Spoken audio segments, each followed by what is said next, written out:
Om Shanti. Good morning. आज 26/12/2021 और revised course की मुरली है 17 दिसंबर 1989 की और टॉपिक है सदा समर्थ कैसे बने, how to be constantly powerful. सदा पावरफुल कैसे बने, सदा शक्तिशाली कैसे बने। इससे कि आगे हम ईश्वरीय महावाक्य आगे रखें, अपनी अव्यक्त स्थिति बना लीजिए, क्योंकि ये सारी अव्यक्त भाषा अव्यक्त स्थिति में समझ आती है और ऊंचे से ऊंचे परम पिता परमात्मा भगवान शिव के महावाक्य हैं। उच्च स्थिति में पहुंचने के लिए अपनी अपनी ऊंची स्थिति बना लीजिए इस रूहानी सॉन्ग के साथ।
तो आज की अव्यक्त मुरली सदा समर्थ कैसे बने, how to be constantly powerful, हम शक्तिशाली कैसे बने।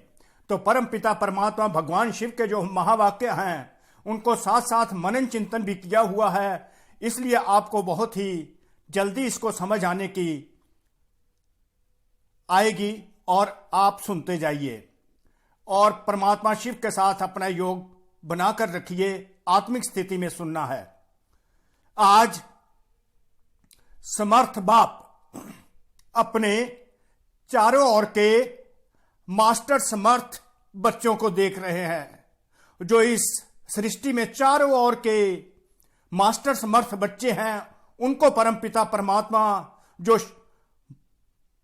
दुनिया के सबसे शक्तिशाली भगवान शिव हैं, अव्यक्त स्थिति में आकर बाप दादा की भरगुटी में एंटर होकर ये महावाक्य सुनाते हैं और कहते हैं, मैं अपने चारों ओर के इस विश्व के चारों ओर के मास्टर समर्थ बच्चों को, मास्टर शक्तिशाली बच्चों को देख रहा हूं। तो आज बाबा ने हमको मास्टर समर्थ बच्चे का वरदान दे दिया, तो हमारा सम्मान बन गया। मैं एक मास्टर समर्थ आत्मा हूं। स्वयं भगवान ने मुझे ये सेल्फ एस्टीम दे दी कि मैं एक मास्टर समर्थ आत्मा हूं। I am the most powerful and the master powerful soul esteemed by God Shiva. एक है समर्थ और दूसरे है कभी कभी समर्थ, कभी व्यर्थ की तरफ ना चाहते भी आकर्षित हो जाते हैं। तो परमात्मा हम बच्चों में क्या देखते हैं, एक तो सदा ही पावरफुल रहते हैं और दूसरे जो बच्चे हैं कभी तो पावरफुल हो जाते हैं और कभी व्यर्थ की तरफ उनका ध्यान खिंचा चला जाता है। वो चाहते तो नहीं है, अपनी डिजायर्स, अपनी इच्छा के अगेंस्ट ऑटोमेटिकली उनका ध्यान जो है व्यर्थ की तरफ चला जाता है। व्यर्थ सुनने लग जाते हैं, व्यर्थ देखने लग जाते हैं, व्यर्थ बोलने लग जाते हैं और व्यर्थ ही कार्य करने लग जाते हैं। इस प्रकार परमात्मा कहते, मैंने दो प्रकार के बच्चे देखे।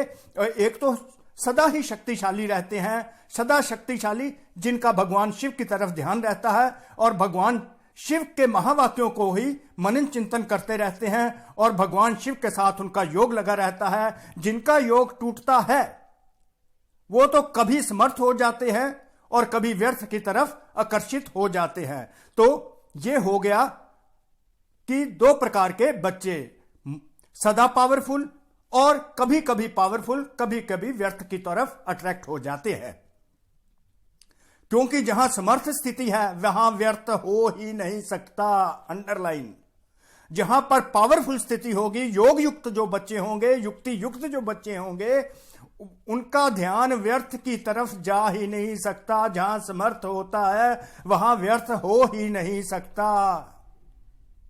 जहां योग युक्त होते हैं, जो बच्चे योग युक्त सदा रहते हैं, वहां पर व्यर्थ फटक नहीं सकता।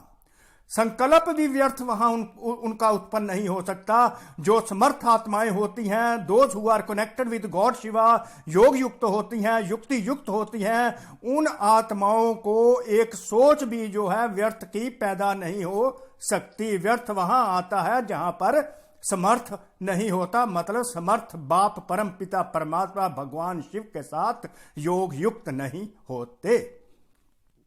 बाप दादा देख रहे थे कि कई बच्चों की अब तक भी बाप के आगे फरियाद है कि कभी कभी व्यर्थ संकल्प याद को फरियाद में बदल देते हैं। चाहते नहीं लेकिन आ जाते हैं।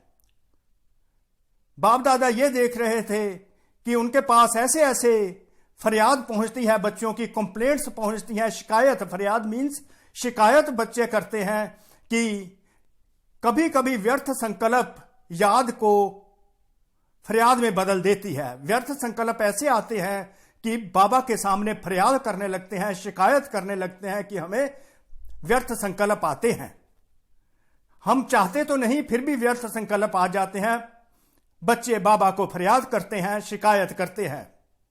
विकल्पों की स्टेज को तो मेजॉरिटी समय तक समाप्त कर लिया है, लेकिन व्यर्थ देखना, व्यर्थ सुनना, व्यर्थ सोचना, व्यर्थ समय गंवाना, इसमें फुल पास नहीं है।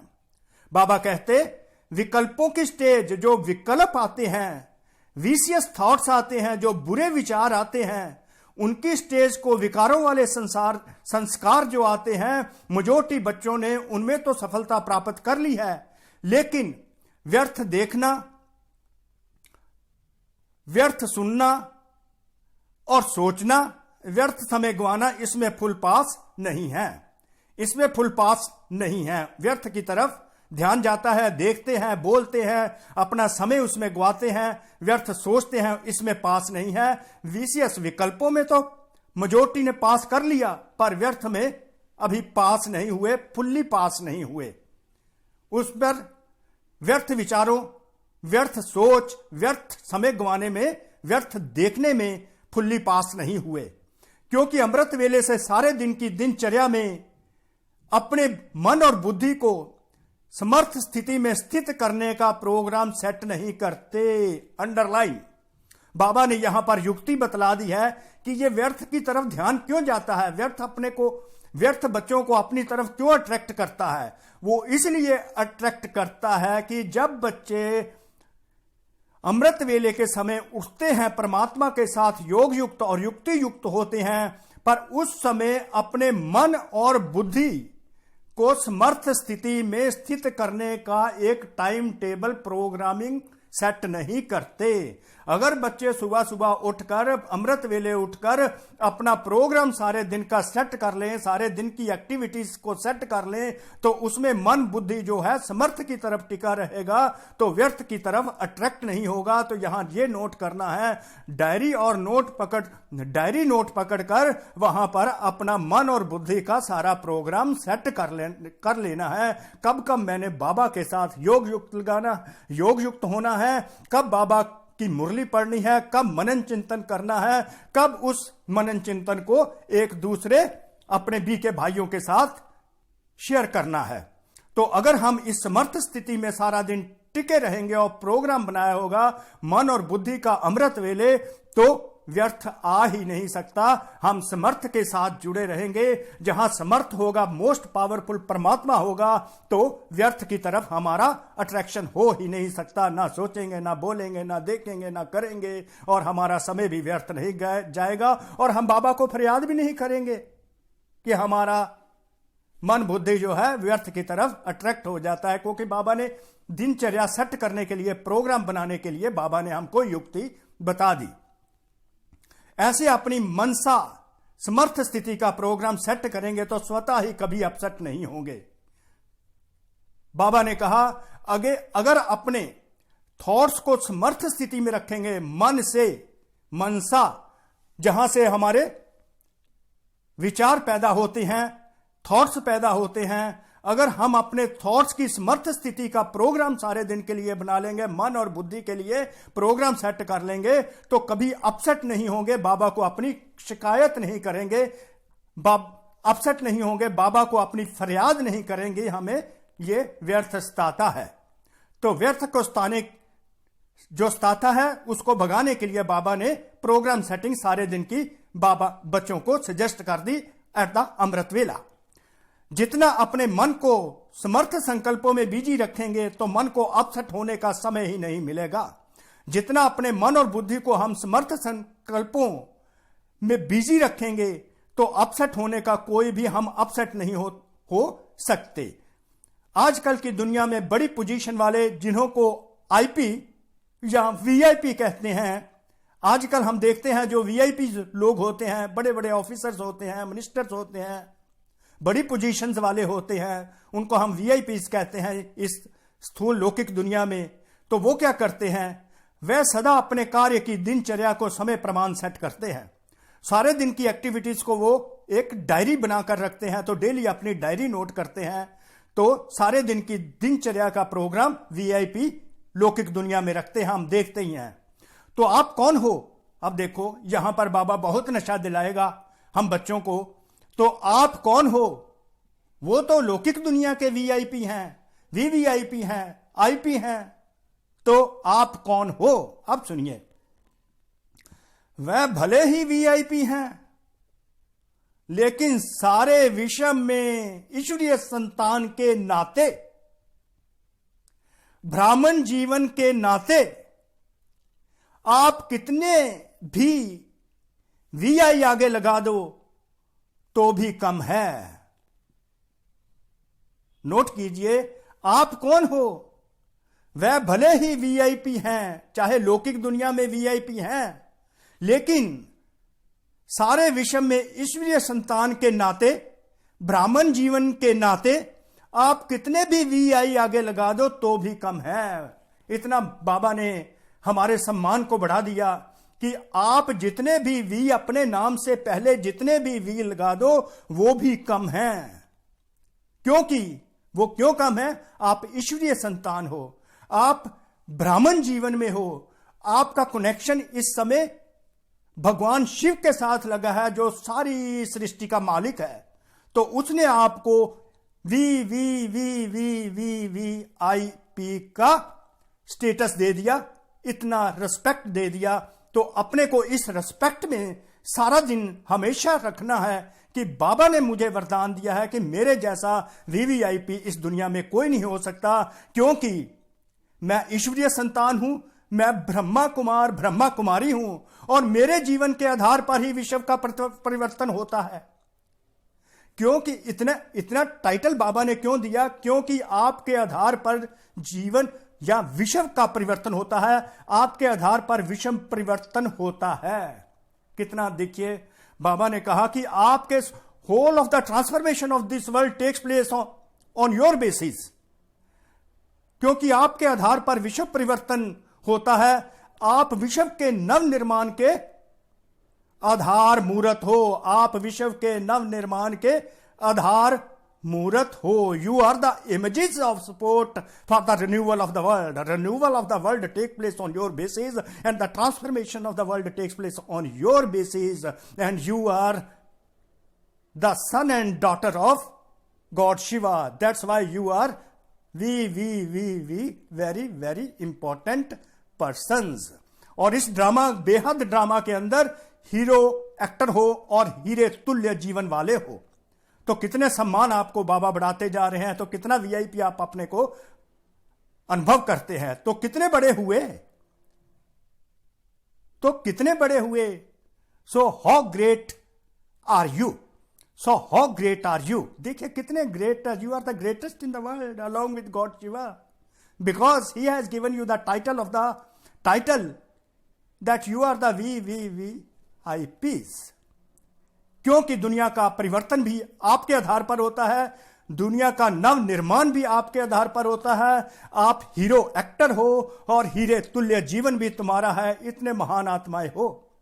यह शुद्ध नशा समर्थ बनाता है और देह अभिमान का नशा नीचे ले आता है। देखिए कैसा शुद्ध नशा बाबा ने हमारे को दिया, और इससे देखिए सोचे तो बाबा ने आपको समर्थ बना दिया, और आत्मा का परमात्मा के साथ जब योग लगता है, योग युक्त हो जाते हैं, तो शुद्ध नशा समर्थ बना देता है। जब देह अभिमान में आ जाते हैं तो नशा नीचे आ जाता है।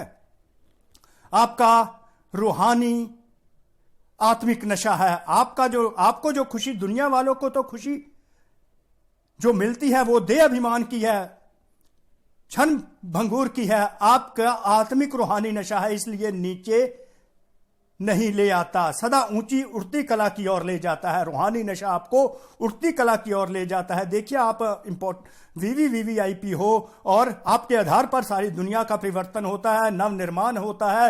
इस अनादि ड्रामा के अंदर आप हीरो एक्टर हो, हीरे तुल्य जीवन तुम्हारा है, तो कितना शुद्ध नशा है। तो आप उड़ती कला में तो अनुभव करते हो ना।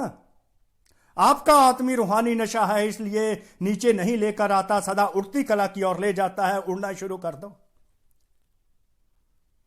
तो व्यर्थ तरफ आकर्षित होने का कारण ही क्या है?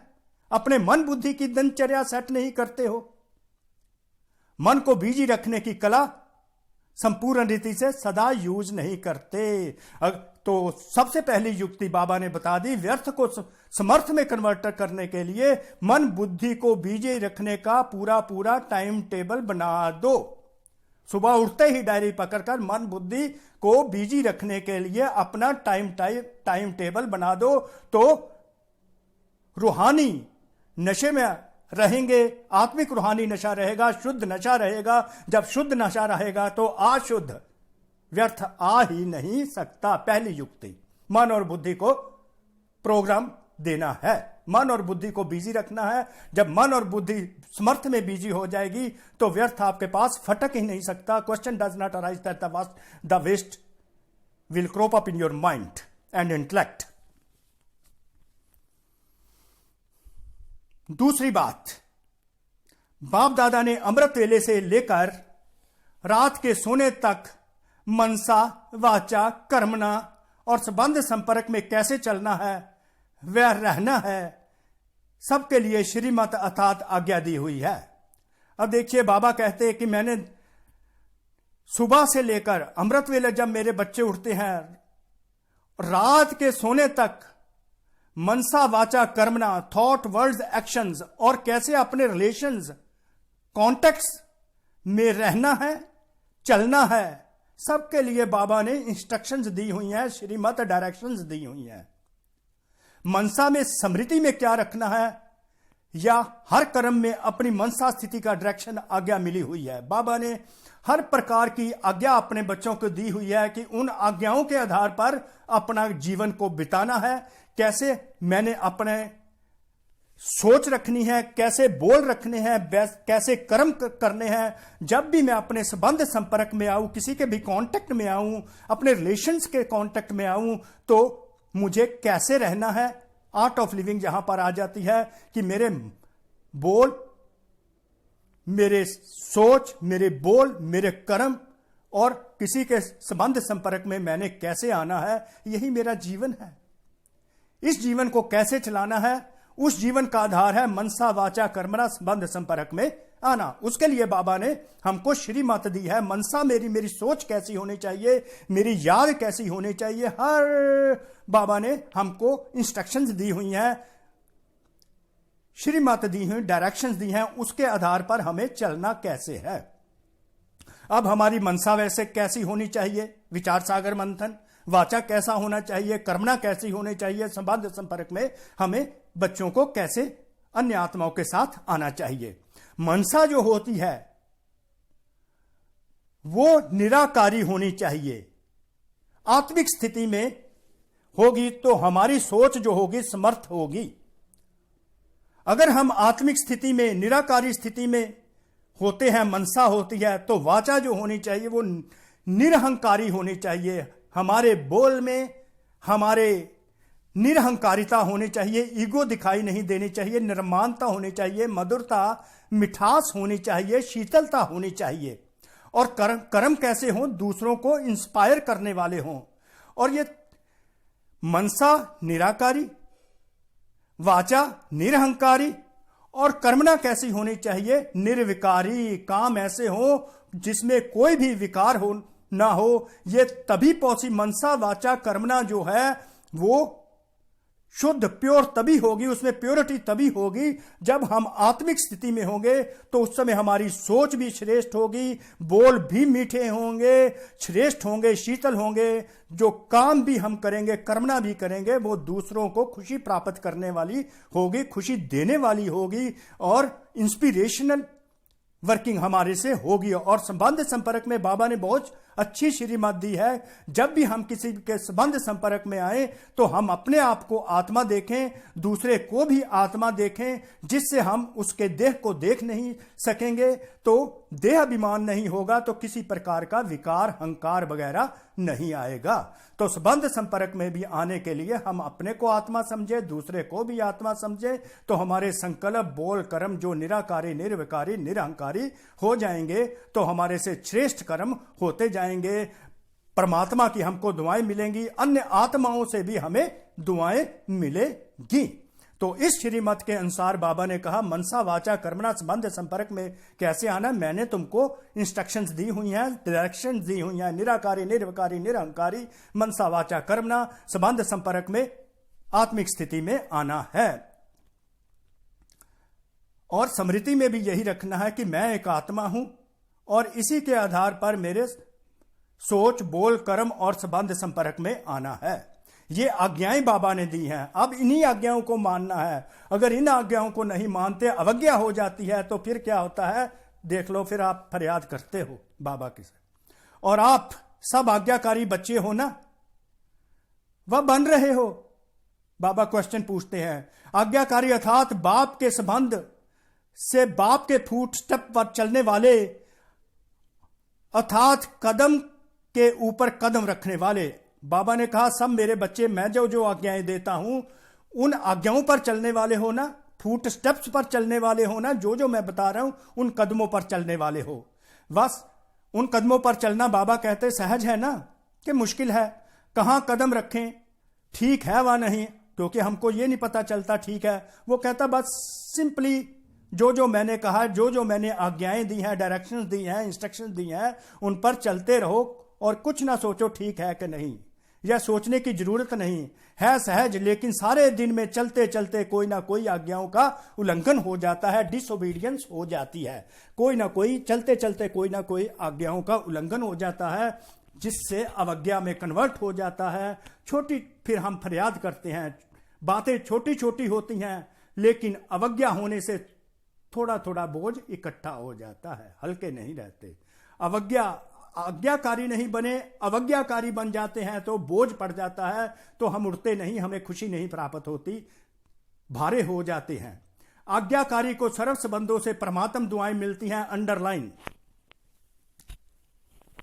जो ओबीडियंट बच्चे होते हैं, परमात्मा की इंस्ट्रक्शंस, आज्ञाओं को मानते हैं। लौकिक में भी हम देखते हैं जो माँ अपने माता पिता की, अपने बड़ों की आज्ञाएं मानते हैं, उनको उनके द्वारा दुआएं मिलती हैं। तो यहां पर माता पिता, हमारे परम पिता परमात्मा भगवान शिव जो ओरिजिनल हैं, उनसे हमें भगवान से दुआएं मिलती हैं, वो परमात्म दुआएं मिलती हैं। अगर भगवान की आज्ञाओं को हम पालन करते हैं तो परमात्म दुआएं मिलती हैं। ये नियम है, नोट कीजिए, बाबा ने ये लॉ बनाया हुआ है कि अगर मेरी इंस्ट्रक्शंस, मेरी आज्ञाओं को मानते हो तो मेरे आज्ञाकारी बच्चों को मुझ परमात्मा की तरफ से दुआएं मिलती हैं। तो परमात्मा की दुआएं इकट्ठी करनी है, परमात्मा की दुआओं को मानते रहना है, उनकी दुआओं, इंस्ट्रक्शंस पर ही हमें चलना है। ये नियम है। आज्ञाकारी को सर्व संबंधों से परमात्मा दुआएं मिलती हैं, ये नियम है। साधारण रीति भी कोई किसी मनुष्य आत्मा के डायरेक्शंस परमान हाँ जी का कहकर कार्य करते हैं तो जिसका कार्य करते हैं उनके द्वारा भी उसके मन से दुआएं जरूर मिलती हैं। यह तो परमात्म दुआएं हैं। परमात्म दुआओं के कारण आज्ञाकारी आत्मा सदा डबल लाइट उड़ती कला वाली होती है। जिन जिन बच्चों को परमात्मा की दुआएं मिलती हैं तो वो बच्चे सदा खुशी में उड़ते रहते हैं, उड़ती कला में रहते हैं। अंडरलाइन। इसका यह मतलब हो गया, जो जो बच्चे उड़ती कला में अनुभव करते हैं, खुशियों में अपने आप को अनुभव करते हैं, सुखों में अनुभव करते रहते हैं, उसका यह मतलब होता है उन पर परमात्मा की दुआएं बरस रही हैं। साथ साथ आज्ञाकारी आत्मा को आज्ञा पालन करने के रिटर्न में बाप द्वारा will power, underline will power, वैसे विशेष वरदान के रूप में, वर्षे के रूप में मिलती है। एक तो परमात्मा दुआएं मिलती हैं, दूसरा परमात्मा द्वारा विल पावर किस रूप में मिलती है? वरदानों के रूप में मिलती हैं। वर्षे के बाबा की सारा जो वर्षा होता है वो मिल जाता है, वरदान बाबा के मिलते हैं। विल पावर, विल पावर दृढ़ता की शक्ति मिल जाती है, इच्छा शक्ति मिल जाती है। तो विल पावर में बाबा क्या करते हैं? सभी पावर्स बच्चों को दे देते हैं, सर्व पावर्स सहज प्राप्त हो जाती हैं। बाबा द्वारा विल पावर, भगवान जो इच्छा शक्ति देते हैं उनके द्वारा जो जो वरदान मिलते हैं, जो जो हमें वर्षे में ज्ञान गुण शक्तियां मिलती हैं वो हमें सहज ही धारण कर लेते हैं। ऐसी पावर्स भगवान द्वारा मिलती हैं, हमें कोई मेहनत नहीं करनी पड़ती। परमात्मा की मोहब्बत से ही हमें सब वरदान शक्तियां और ज्ञान गुणों शक्तियों का अनुभव होने लगता है। परमात्मा द्वारा वर्षा मिलता है। एक तो परमात्मा दुआएं, दूसरा इच्छा शक्ति परमात्मा स्वयं दे देते हैं, जिससे हमें मेहनत किसी प्रकार की करनी पड़ती। जो बाबा के वरदान हैं हम पर बरसने लगते हैं, बाबा का सुख शांति का अनुभव होने लगता है, बाबा के गुणों की, वर्चुस की हम पर बारिश होने लगती है, तो हम उठती कला का अनुभव करने लग जाते हैं। यह है परमात्मा दुआएं और परमात्मा द्वारा दिए हुए विल पावर का परमात्मा द्वारा दिए हुई परमात्मा दुआएं और विल पावर का जादू है। बाप सब पावर्स विल में बच्चे को देते हैं, इसलिए सर्व पावर्स सहज प्राप्त हो जाती है। तो ऐसे विल पावर प्राप्त करने वाली आज्ञाकारी आत्मा वर्षा, वरदान और दुआएं ये सब प्राप्तियां कर लेती है। जिनको विल पावर मिल जाती है, परमात्मा दुआएं आसानी से मिल जाती हैं, वर्षा मिल जाता है, वरदान मिल जाता है, ये विल पावर बाबा जब दे देते हैं, जिस कारण सदा खुशी में नाचते, वाह वाह के गीत गाते उड़ते रहते हैं। अब परमात्मा दुआएं जिन बच्चों को मिल जाती हैं, विल पावर मिल जाती हैं, बाबा के वरदान मिल जाते हैं, वो आत्माएं खुशी में सदा नाचती रहती हैं, वाह वाह के गीत गाती रहती हैं और उड़ती रहती हैं। तो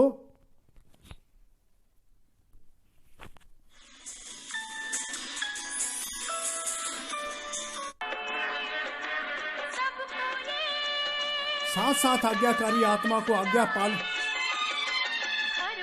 वाह वाह के गीत गाते उड़ते रहते हैं।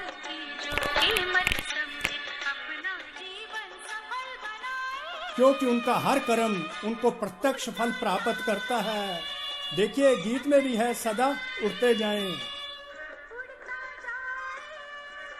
जिस कारण सदा खुशी में नाचते, वाह वाह के गीत गाते उड़ते रहते हैं।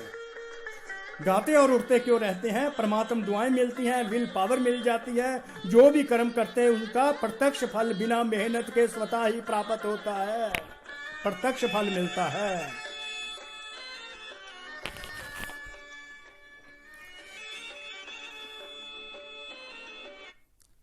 जो जो कर्म ऐसी आत्माएं करेंगी उनको उनका फल उसी समय मिल जाता है।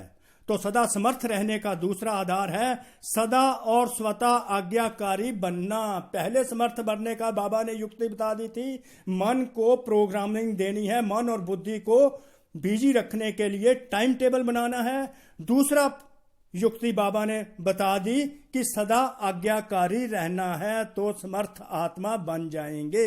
ओबीडियंट फादर के ओबीडियंट बच्चे बनकर रहना है।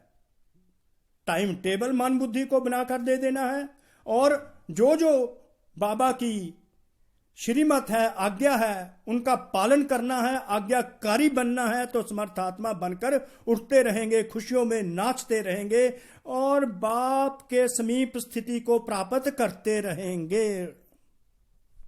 अंडरलाइन। तो व्यर्थ तरफ आकर्षित होने का कारण है अवज्ञा। व्यर्थ तरफ क्यों आकर्षित होते हैं? अवज्ञाएं हो जाती हैं। बड़ी बड़ी अवज्ञाएं नहीं करते हो, छोटी छोटी हो जाती हैं। जैसे मुख्य पहली आज्ञा है पवित्र बनो, काम जीत बनो। छोटी छोटी अवज्ञाएं बाबा कहते होती हैं। पहली मुख्य आज्ञा, जैसे मुख्य आज्ञा बाबा ने दी है पवित्र बनो, काम जीत बनो। इस आज्ञा को पालन करने में मेजोरिटी पास हो जाते हैं। मेजोरिटी बच्चे काम जीत तो बन जाते हैं, पवित्र बनते हैं। भोली भाली मताएं भी बाबा कहते इसमें पास हो जाती हैं। तो बहुत दुनिया असंभव काम जीत को दुनिया असंभव समझती है, उसमें पास हो जाते हैं। बाबा ने ये देखा। लेकिन उनका दूसरा भाई क्रोध, उसमें कभी कभी आधा फेल हो जाते हैं। दूसरा विकार जो है, पहला काम, दूसरा जो है भाई उसका है क्रोध, उसमें आधा फेल हो जाते हैं। 50% पास, 50% फेल। फिर भी होशियार होकर क्या कहते हैं? कई बच्चे कहते हैं क्रोध नहीं किया, लेकिन थोड़ा रोब तो दिखाना ही पड़ता है। हम देखते हैं ऑफिस में भी ऐसे होता है, बड़े बड़े ऑफिसर्स क्रोध करते हैं, कहते हैं रोब तो होना चाहिए तभी तो काम होगा। क्रोध नहीं आता, थोड़ा रोब तो रखता हूं ना, तभी तो मैं इतना बड़ा अधिकारी हूं। जब असंभव को संभव कर लिया, असंभव काम जीत बन गए, क्रोध को जीत लिया, तो उसका ये छोटा भाई जो है क्रोध, इसको क्यों नहीं जीत सकते? रोब को क्यों नहीं जीत सकते? तो इसको आज्ञा कहेंगे, वह आज्ञा। क्रोध का 50% फेलियर, तो अगर रोब भी दिखाते हो यह भी अवज्ञा हो जाती है। जब अवज्ञा हो जाती है तो बोझ पड़ जाता है, तो उड़ती कला में उड़ नहीं सकते, परमात्म दुआएं प्राप्त नहीं होती, समर्थात्मा नहीं बन सकते। इसमें भी छोटी अवज्ञा, अमृत वेले का नियम आधा पालन करते हो। अब दूसरी अवज्ञा क्या बाबा बताते हैं? जब अमृत वेले मेरे बच्चे उठते हैं तो आधा नियम को फॉलो करते हैं, उठ करके बैठ तो जाते हैं, लेकिन जैसे बाप की आज्ञा है उस विधि से सिद्धि को प्राप्त करते हो क्या? बाबा क्वेश्चन करते हैं। शक्तिशाली स्थिति होती है, पावरफुल स्थिति में उस समय बैठते हो अमृत वेले बाबा के साथ योग युक्त होने के लिए। स्वीट साइलेंस के साथ साथ निद्रा की साइलेंस भी मिक्स हो जाती है। स्वीट साइलेंस में अनुभव करने के साथ साथ निद्रा मासी भी अपनी की तरफ खींचती रहती है, निद्रा की साइलेंस भी हो जाती है। बाप दादा अगर एक एक को अपने सप्ताह की टीवी दिखाएं तो बहुत मजा देखने में आएगा। बाप दादा बच्चों की वीडियो उस समय के अमृत वेले के दिखाएं तो बाबा कहते बहुत मजा आएगा। कैसे निद्रा की साइलेंस खींचती है। तो आधी आज्ञा मानते हो, नेमी नाथ बनते हो, लेकिन सिद्धि स्वरूप नहीं बनते। शक्तिशाली स्थिति अमृत वेले नहीं होती तो पूरी तरह की सफलता अमृत वेले नहीं मिलती। इसको क्या कहेंगे? ऐसी छोटी छोटी आज्ञाएं हैं। क्रोध में 50% पास, अवज्ञा। अमृत वेला 50% पास, अवज्ञा। जैसे आज्ञा है किसी भी आत्मा को, अगला पॉइंट और आ गया, बाबा रिमाइंडर दे रहे हैं कहां कहां हम बच्चे अवज्ञा करते हैं। जैसे आज्ञा है किसी भी आत्मा को ना दुख दो ना दुख लो, इसमें भी दुख देते नहीं। बच्चे कहते दुख नहीं देते, तो लेकिन ले तो लेते हो ना। बाबा कहते दुख ले तो लेते हो ना। व्यर्थ संकल्प चलने का कारण ही यह है, व्यर्थ दुख लिया। जब भी हम व्यर्थ दुख लेते हैं तो व्यर्थ संकल्प कितने लंबे चलते रहते हैं, कई दिनों तक चलते रहे, महीनों तक चलते हैं। सुन लिया तो दुखी हुए, बात सुन ली तो दुखी हुए, सुनी हुई बात ना चाहते हुए भी मन में चलती है। यह क्यों कहा, यह ठीक नहीं कहा, यह नहीं होना चाहिए। व्यर्थ सुनने देखने की आदत मन को 63 जन्मों से है, इसलिए भी उस तरफ आकर्षित हो जाते हो। छोटी छोटी अवज्ञाएं मन को भारी बना देती हैं। लाइट अनुभव नहीं करते, हैवी अनुभव करते हो, और भारी होने के कारण ऊंची स्थिति की तरफ उड़ नहीं सकते, खुशियों को प्राप्त नहीं कर सकते। यह बहुत गहरी गति है। अंडरलाइन। जैसे पिछले जन्मों के पाप कर्म बोझ के कारण आत्मा को उड़ने नहीं देते, ऐसे इस जन्म की छोटी छोटी अवज्ञाओं का बोझ जैसी स्थिति चाहते हो वह अनुभव करने नहीं देती, उड़ने नहीं देती। संगम युग में भी अगर परमात्मा की आज्ञाओं को अवज्ञाओं में बदल देते हो तो भारी हो जाते हो, तो वो जो स्थिति होती है उड़ती कला में ले जाने की, लाइट स्थिति होती है, वो अनुभव नहीं करते। तो हमें बाबा की आज्ञाओं पर चलना है, समर्थात्मा बनना है। ब्राह्मणों की चाल बहुत अच्छी है। बाप दादा पूछते हैं कैसे हो, तो सभी कहेंगे बहुत अच्छे हैं, ठीक है। फिर जब पूछते हैं कि जैसी स्थिति होनी चाहिए, कैसी स्थिति, उड़ती कला वाली, वैसी है, तो चुप हो जाते हैं। इस कारण यह अवज्ञाओं का बोझ सदा समर्थ बनने नहीं देता। तो आज यही स्लोगन याद रखो, अंडरलाइन। ना व्यर्थ सोचो, ना व्यर्थ देखो, ना व्यर्थ सुनो, ना व्यर्थ बोलो, ना व्यर्थ कर्म में अपना समय टाइम गवाओ। आप बुराई से तो पार हो गए, अब ऐसे आज्ञाकारी चरित्र को चित्र बनाओ। अंडरलाइन, कितनी सुंदर लाइन है, ब्यूटीफुल। अब ऐसे आज्ञाकारी चरित्र को चित्र बनाओ, ऐसा चरित्र बनाओ जिसमें जरा भी अंश ना हो व्यर्थ का, और बाबा की आज्ञाओं का ही पालन हो। तो जो आपका करैक्टर बनेगा उसका जो आप, बाबा ने कहा, चित्र बनाओ। इसको कहते हैं सदा समर्थ आत्मा। जो आत्मा व्यर्थ ना बोलेगी, ना देखेगी, ना सुनेगी, ना व्यर्थ में अपना समय गवाएगी, वही समर्थ आत्मा होगी, बाबा ने कह दिया।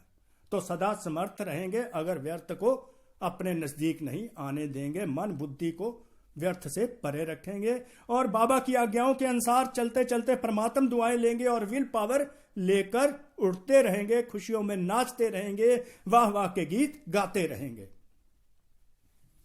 सभी टीचर्स आर्टिस्ट हो, बहुत सुंदर है ये पैरा।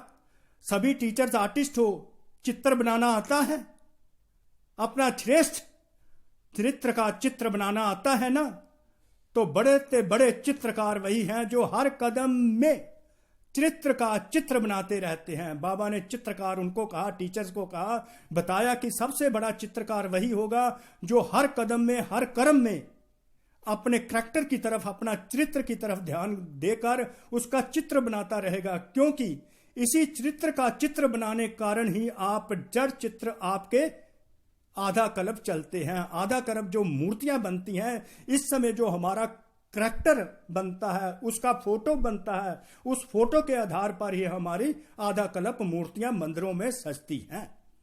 तो यहां पर बहुत ही कॉशियस रहना है कि कदम कदम पर जो हम कर्म करें उनका ऐसा श्रेष्ठ चरित्र बनाएं, और उसका चित्र बनाकर एक ऐसे चित्रकार बने कि परमात्मा भी हमको परमात्म दुआएं दे, और हमारा चित्र आधा कल्प के लिए जड़ चित्र मंदिरों में सजाएं। तो टीचर्स अर्थात बड़े से बड़े चित्रकार अपना भी चित्र बनाते और अन्य आत्माओं को भी चित्रकार बना देते हो। औरों के भी श्रेष्ठ चित्र बनाने के निमित्त टीचर्स हो, इसी में बिजी रहते हो ना, फुल बिजी रहो। एक सेकंड भी मन बुद्धि को फुर्सत में रखा तो व्यर्थ संकल्प अपनी तरफ आकर्षित कर लेंगे। अंडरलाइन। सुनाया ना कि सेवा का प्रत्यक्ष फल सदा प्राप्त हो, यह निशानी है सदा आज्ञाकारी आत्मा की। प्रत्यक्ष फल उसी आत्मा को महसूस होता है, खुशी महसूस होती है, जैसे काम किया साथ ही खुशी, जो आज्ञाकारी बच्चे होते हैं। कभी सेवा का फल प्रत्यक्ष मिलता, कभी नहीं मिलता। इसका कारण क्या है? कोई ना कोई अवज्ञा होती है। टीचर्स अर्थात अमृत वेले से रात तक हर आज्ञा के कदम पर कदम रखने वाली ऐसी टीचर्स हो, वह कभी कभी अलबेलापन आ जाता है। अलबेला नहीं बनना, जिम्मेवारी के ताजदारी हो। कभी ताज भारी लगता है तो उतार देते हो। आप उतार करने वाले तो नहीं हो, सदा आज्ञाकारी माना, सदा जिम्मेवारी के ताजदारी। अंडरलाइन। टीचर्स तो सब हैं, लेकिन इसको कहते हैं योग्य टीचर और योगी टीचर, जो अपने चरित्र का चित्र हर कर्म में बनाते रहते हैं और जिम्मेवारी का ताज पहन कर रखते हैं और मन बुद्धि को सदा समर्थ में बिजी रखते हैं। ऐसे योग्य टीचर और योगी टीचर होते हैं।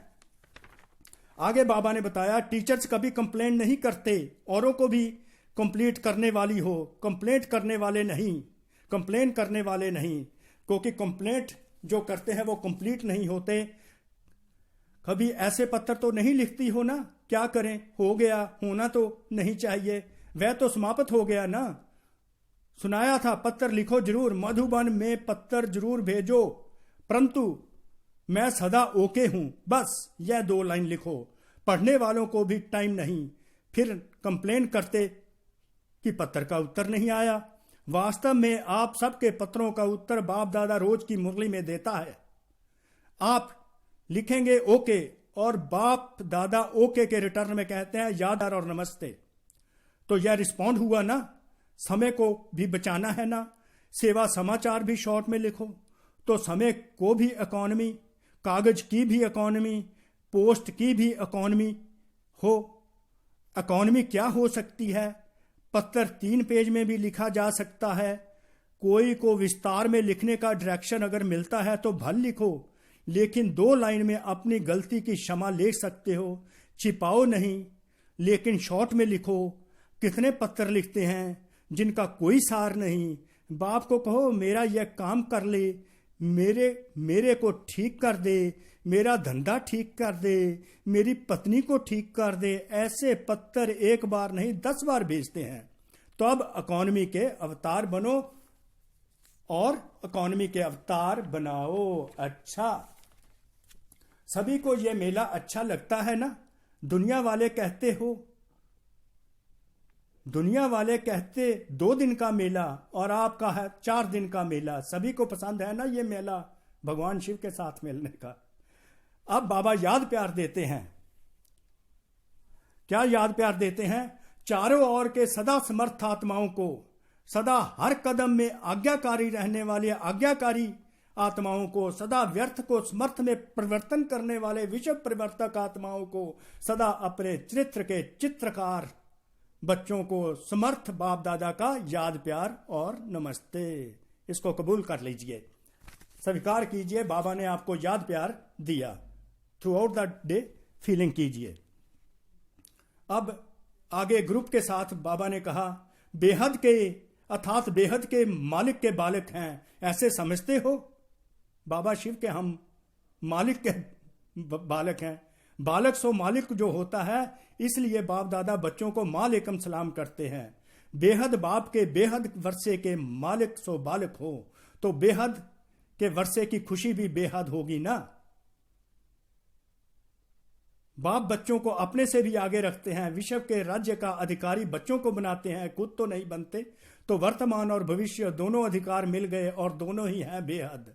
सतयुग में भी हदें तो नहीं होंगी ना भाषा की हद होती है, ना रंग की हद होती है, ना देश की हद होती। यहां तो देखो कितनी हदें हैं। बेहद के आकाश को भी हदों में बांट दिया। वहां कोई हद नहीं होती, तो बेहद का राज्य हो गया। लेकिन बेहद, अंडरलाइन आगे, बेहद का राज्य प्राप्त करने वालों को पहले इस समय अपने देह की हद से परे जाना पड़ेगा। अंडरलाइन, अगर बेहद का राज्य प्राप्त करना है तो पहले देह की हद से परे जाना पड़ेगा। ये कंडीशंस है। अगर देह भान की हद से निकले तो सभी हद से निकल जाएंगे। इसलिए बाप दादा कहते हैं पहले देह सहित देह के सब संबंधों से न्यारे बनो। पहले देह फिर देह के संबंधों से न्यारे बनना है, तो इस डिटैच हो जाना है। तो इस देह के भान की हद से निकले हो क्या? क्योंकि देह की हद कभी भी ऊपर नहीं ले जाएगी। देह मिट्टी है, मिट्टी सदा भारी होती है। कोई भी चीज मिट्टी की होगी तो भारी होगी ना। यह देह तो पुरानी मिट्टी है, इसमें फंसने से क्या मिलेगा? कुछ भी नहीं। तो सदा यह नशा रखो कि बेहद बाप और बेहद वर्षे का बालक सो मालिक हूं, अंडरलाइन। जब बालक बनना है उस समय मालिक नहीं बनो, जब मालिक बनना है उस समय बालक नहीं बनो। जब कोई राय देनी है, प्लान सोचना है, कुछ कार्य करना है तो मालिक होकर करो। लेकिन जब मेजॉरिटी आत्मा द्वारा या निमित्त बनी आत्माओं द्वारा कोई भी बात फाइनल हो जाती है उस समय बालक बन जाओ, उस समय मालिक नहीं। मेरा ही विचार ठीक है, मेरा ही प्लान ठीक है, नहीं, उस समय मालिक नहीं बनो। किस समय राय बहादुर बनना है और किस समय राय मानने वाले बनना है, जिसको यह तरीका आ गया वह कभी नीचे ऊपर हो नहीं सकता। वह सब स्टेबल रहेगा, फ्लक्चुएशन नहीं होगी। वह पुरुषार्थ और सेवा में सफल रहता, अपने को मोल्ड कर सकता है, अपने को झुका सकता है। झुकने वाले को सदैव ही सेवा का फल मिलता है और अपने अभिमान में रहने वाले को सेवा का फल नहीं मिलता। अंडरलाइन। तो सफलता की विधि है बालक सो मालक, समय पर बालक बनना, समय पर मालिक बनना। यह विधि आती है क्या? अगर छोटी सी बात को बालक के समय मालिक बनकर सिद्ध करेंगे तो मेहनत ज्यादा और फल कम मिलेगा। और जो विधि को जानते हैं समय प्रमाण उनको मेहनत कम और फल ज्यादा मिलता है। वह सदा मुस्कुराता रहेगा, स्वयं भी खुश रहेगा, दूसरों को देख कर भी खुश होगा। सिर्फ मैं खुश रहता हूं यह नहीं, लेकिन खुश करना भी है तो खुश रहना भी है, तब राजा बनेंगे। खुश करना भी है, खुश रहना भी है, तब राजा बनेंगे। अपने को मोल्ड करेंगे तो गोल्डन एज का अधिकार जरूर प्राप्त होगा। Very good ending, very good ending, excellent ending. खुश करना भी है, खुश रहना भी है, तब राजा बनेंगे। अपने को अपने को मोल्ड करेंगे तो गोल्डन एज का अधिकार भी जरूर मिलेगा। अच्छा, तो ये थी आपकी मुरली। तो वरदान बाबा का जल्दी पढ़ देते हैं। स्थूल और सूक्ष्म दोनों रीति से स्वयं को बिजी रखने वाले माया जीत विजयी भव, मतलब व्यर्थ को समाप्त कर समर्थ में बिजी रखना है। कैसे कैसे? स्थूल और सूक्ष्म में स्वयं को सेवाधारी समझ अपनी रुचि उमंग से सेवा में बिजी रहो। अपनी बुद्धि को, अपनी रुचि को खुशी से सेवा में बिजी रखो। माया को चांस नहीं मिलेगा। जब संकल्प से, बुद्धि से, चाहे स्थूल कर्मना से फ्री रखते हो तो माया चांस ले लेती है। लेकिन स्थूल और सूक्ष्म दोनों ही रीति से सेवा में अपने आप को बिजी रखो तो खुशी के कारण माया सामने करने का साहस नहीं करेगी। इसलिए स्वयं ही टीचर बन मन और बुद्धि को डेली प्रोग्रामिंग दो तो माया जीत बन जाएंगे। मन बुद्धि को बिजी रखने का ये वरदान बाबा ने दिया तो माया जीत बन जाएंगे। व्यर्थ को समाप्त कर देंगे, बोझ नहीं होगा, हल्के रहेंगे, उड़ते रहेंगे। स्लोगन, निश्चय और फलक से कहो बाबा मेरे साथ है तो माया समीप आ नहीं सकती। निश्चय और फलक से कहो, फेथ और इंटॉक्सिकेशन के साथ करो, बाबा मेरे साथ है तो माया समीप आ नहीं सकती, व्यर्थ आ नहीं सकता। ओम शांति, ओम शांति, ओम शांति। आप सब ने बड़े ही धैर्यता के साथ, एकाग्रता के साथ ये मुरली सुनी। आप सबका बहुत बहुत धन्यवाद। बाबा का भी बहुत बहुत कोटि कोटि धन्यवाद।